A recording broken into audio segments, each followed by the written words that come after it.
এখন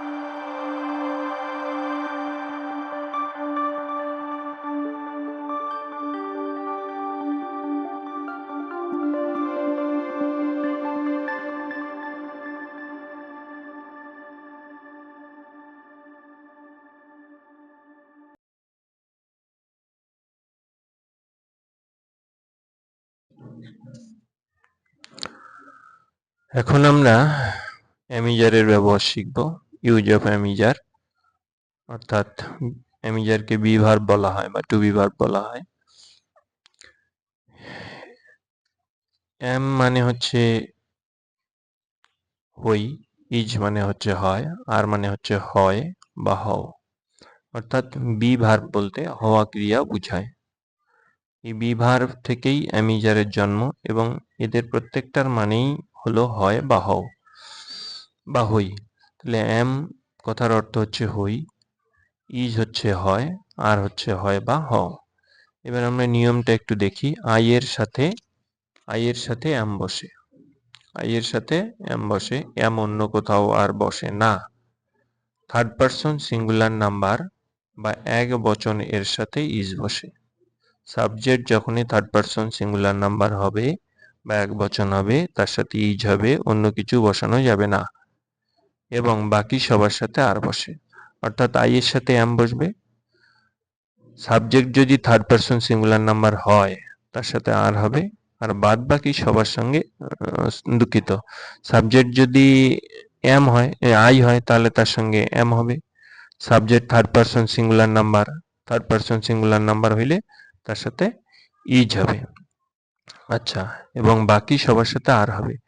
বহুবচন বা প্লুরাল নাম্বারের সাথে সবসময় আর বসে। সাবজেক্ট বহুবচন হইলেই তার সঙ্গে কি হবে? আর হবে। থার্ড পারসন প্লুরাল হইলে আর হবে, সেকেন্ড পারসন প্লুরাল হইলে আর হবে, ফার্স্ট পারসন প্লুরাল হইলে আর হবে। তাহলে শুধুমাত্র আই এর সাথে এম হবে, থার্ড পারসন সিঙ্গুলার নাম্বারের সাথে ইজ হবে। এবার আমরা একটু এক্সাম্পল দেখি। এক্সাম্পল মানে কি? উদাহরণ। এক্সাম্পল মানে উদাহরণ। তাহলে এখানে আই আছে, আই মানে আমি, তার মানে আমি হই, আমি হই। তাহলে আই এর সাথে কি হবে? আই এর সাথে এম হবে, আমি হই। তারপরে বলছে উই আছে, উই মানে কি? আমরা। তার মানে কি করতে হবে? আমরা হই, তাহলে উই আর, উই এর সঙ্গে আর করতে হবে। এইবার কি বলছে এখানে? ইউ, তুমি বা তোমরা। এই ইউ শব্দটা দিয়ে সিঙ্গুলারও হয়, প্লুরালও হয়, তুমিও বোঝায়, তোমরাও বোঝায়। সুতরাং ইউ এর সাথে আর হয়, ইউ আর। তুমি হও বা তোমরা হও। তারপর কি আছে? হি, হি মানে কি? সে, সে হয় বা, হ্যাঁ সে হয়। এখানে হিটা থার্ড পারসন সিঙ্গুলার নাম্বার, একজন কাকে বোঝায়। ছেলেদের ক্ষেত্রে হি বসে। থার্ড পারসন সিঙ্গুলার হলে তার সঙ্গে ইজ বসবে। এইবার কি আছে? She, third person plural number. Third person plural, sorry, third person singular number she, she মানে সে। তাহলে কি হবে? সে হয়, শির সাথে কি হবে? ইজ হবে। এইবার আছে দে, দে মানে কি? তাহারা, দে মানে তাহারা। এটাও কি? Third person singular number, plural number. অনেক কয়জন মিলে তাহারা হয়। এইবার প্লুরাল হইলেই সেখানে কি করতে হবে? আর করতে হবে। সেটা ফার্স্ট পারসন হোক, সেকেন্ড পারসন হোক, আর থার্ড পারসন হোক, প্লুরাল হইলে আর করতে হবে। এবার আছে ইট, ইট মানে ইহা। তো ইটকে কি ধরা হয়? Third person singular number. Third person singular number হইলে তার সাথে কি হবে? ইজ হবে। এইবার এখানে দেখতে পাচ্ছি আমরা কাউ, সিও ডাব্লিউ, কাউ। আর এখানে আছে cow, C O W S. S থাকলে বহু বচন, এস না থাকলে এক বচন। কাউ গরু, এটা কি? Third person. কয়টা গরু আছে? একটা গরু, তার মানে third person singular number. Third person singular number হলে কি হবে? ইজ হবে। এইবার এখানে কাউয়ের সাথে এস আছে, কাউয়ের সাথে এস আছে মানে এটা প্লুরাল নাম্বার বা বহু বচন। তো যখনই ভার্বের সঙ্গে এস থাকবে, নাউনের সঙ্গে এস থাকবে, ওটা বহু বচন ধরা হবে এবং সেক্ষেত্রে বহু বচনের ক্ষেত্রে আর হবে। দি বয় আর দি বয়েস, দুটো বিষয়। এখানে আছে দি বয়, এখানে আছে দি বয়েস, দি বয়েস। এবার দি বয়, এখানে এস নেই, তার মানে থার্ড পারসন সিঙ্গুলার নাম্বার। তো কি হবে, ইজ হবে।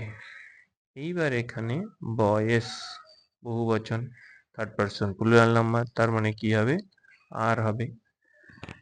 এইভাবে আমাদের অ্যামিজারের ব্যবহারগুলো শিখতে হবে।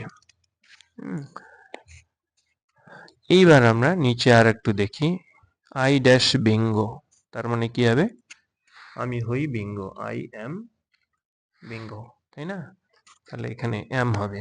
তারপর কি বলছি, number B, it dash Tommy, it dash Tommy, তাহলে ইট কোন person, third person singular number, তাহলে এর সঙ্গে ইজ হবে, it is Tommy, it is Tommy.